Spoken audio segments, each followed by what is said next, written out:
আমি যেই অনশন করছিলাম এখন 128তম ঘন্টা, আমি মনে করেছিলাম তারা আমার এই দাবি মেনে নেবে এবং আমি আমার পরিবারের কাছে চলে যাব। কিন্তু যেহেতু তারা এটা মানছেন না, তো আমার অনেক কিছু বলার ছিল যেগুলো আমি বলি নাই, যে ওনারা হয়তো বা মানবেন। আজকে দুটা স্মৃতিচারণ করব। একদিন নিবন্ধনের কাজে আমি আনোয়ারুল ইসলাম সাহেবের রুমে গিয়েছিলাম। তিনি আমাকে বলছেন, তারেক ভাই, আপনাদের যদি 25% তথ্য সঠিক পেতাম তাহলে আপনাকে আমরা ভালোবাসি, আমরা আপনাকে নিবন্ধন দিয়ে দিতাম। কত পার্সেন্ট বলছে?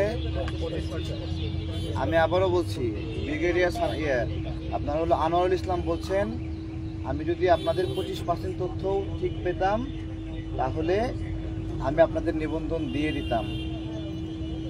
তো আমাদের ওনারা 22টি জেলার মধ্যে 20টি সঠিক পেয়েছে, 2টি সঠিক পায়নি বলছে, তাদের দেওয়া চিঠি। এবং আরও ব্যাংক ডিটেলস সহ আরও বিভিন্ন তথ্য যেগুলো বলছিল সেগুলোর আমরা সঠিকতা দেখিয়েছি। অর্থাৎ আমাদের বিভিন্ন তথ্যগত সঠিকতা ধরেন 80%-এর উপরে। এবার আসেন উপজেলার ক্ষেত্রে, তারা প্রথমে পেয়েছিল 3টি উপজেলা, পরবর্তীতে 82টি তারা তদন্ত করে, সেগুলোর কোনো রিপোর্ট আমাদেরকে দেখায়নি এবং তদন্ত স্থগিত করে আবার 66টি তদন্ত করে, বাকিগুলোতে যায়নি এবং না গিয়ে তারা নেগেটিভ রিপোর্ট পাঠিয়েছে।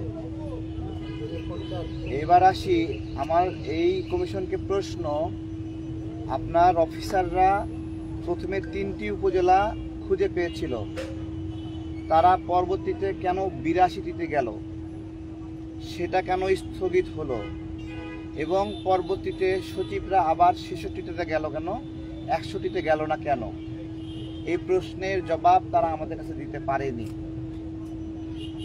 এবার আসি একটি ফোন কলের কথা। আমি যখন সেখানে বসেছিলাম, হাতে একটা পেপার কাটিং নিয়ে গিয়েছিলাম, যে এনায়েত করিম, মাসুদ করিমের যে এনায়েত করিম গ্রেপ্তার হয়েছে, সেখানে আমার দেশে একটা নিউজ করেছে যে ডেস্টিনির রফিকুল আমিনকে সে 50 লাখ টাকা দিচ্ছে ডক্টর ইউনূসের পতনের জন্য। এই নিউজ হওয়ার পরে পুরা কমিশনে আলোচনা হয়েছে এটা নিয়ে কি করা যায়, এবং ইসি মহোদয় নিজে বলেছে এটা নিয়ে আমরা দুশ্চিন্তায় আছি। এর প্রেক্ষিতে আনোয়ারুল ইসলাম সাহেবকে আমি জিজ্ঞাসা করলাম, আপনারা কি করবেন?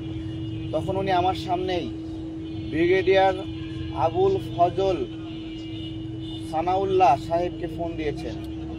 ওই ফোনের শব্দটা যথেষ্ট জোরে ছিল, লাউড স্পিকার ছিল, আমার সামনে কথা বলছেন ডেস্টিনির নামে একটি কলঙ্ক বের হয়েছে, ইউনূস সরকার পতনের জন্য 50 লক্ষ টাকা এনায়েত করিম থেকে নিয়েছে এবং সেই জন্য এই দল নাকি গঠিত হয়েছে। এইটুকু একটা অধ্যায় গেল।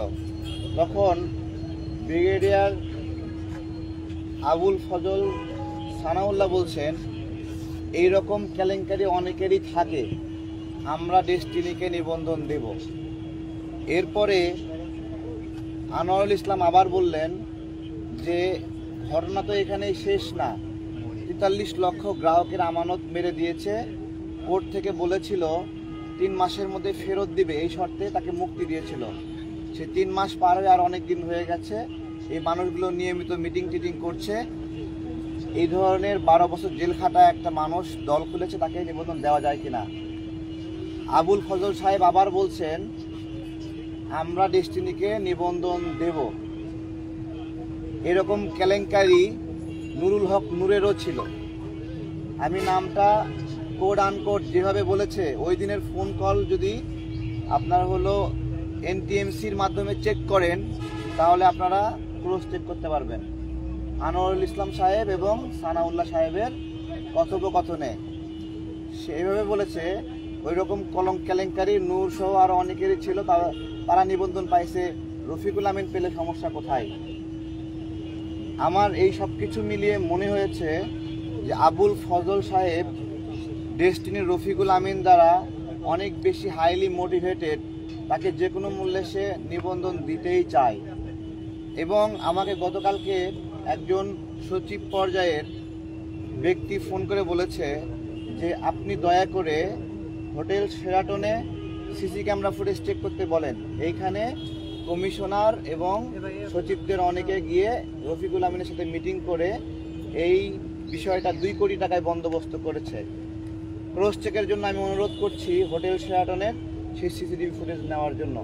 সামগ্রিকভাবে এই ঘটনা যদি সত্যি হয় তাহলে আবুল ফজল সানাউল্লাহ সাহেবের বিচার চাই এবং তার পদত্যাগ চাই। এক গেল। এরপরে আসি আরেকটি ঘটনা। আমি দেখাতে যাচ্ছি যে কোথায় আসলে আমরা আটকে আছি। আমজনতা দল নামে দল আমরা খুলেছি অনেক আগে, গণ অধিকার পরিষদের একাংশ ছিল, কিন্তু হঠাৎ করে রফিকুল আমিন আমজনতার সঙ্গে আমিনের আমজনতা লিখে একটা দল খুললো এবং আমরা চাপাচাপি করার পরে সে আমজনগণ করলো। এখানে একটা ঘটনা এরকম আছে যে আমজনগণকে নিবন্ধন দিয়ে আমজনতার দল যে ফালতু, বিচ্ছিন্ন, বিলুপ্তযোগ্য এরকম প্রমাণ করার জন্য এই দলটাকে নিবন্ধন দেওয়া হয়েছে, যাতে করে আমরা বিলুপ্ত হয়ে যাই। এরপরে আসেন আরেকটি স্মৃতিচারণ। সংস্কার কমিশনে আমি হাঁটছিলাম, ভালো করে বোঝেন কেন নিয়েছিলেন।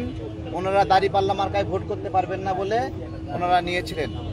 ওনাদের নাকি একটা সেট আপ আছে এবং তিনি আমাকে প্রস্তাব করলেন যে তিনি আমাকে সহযোগিতা করতে চান, নাকি এইভাবে লেবার পার্টিকে হেল্প করেছেন নিবন্ধন পাওয়ার ক্ষেত্রে। কে বলেছেন এটা?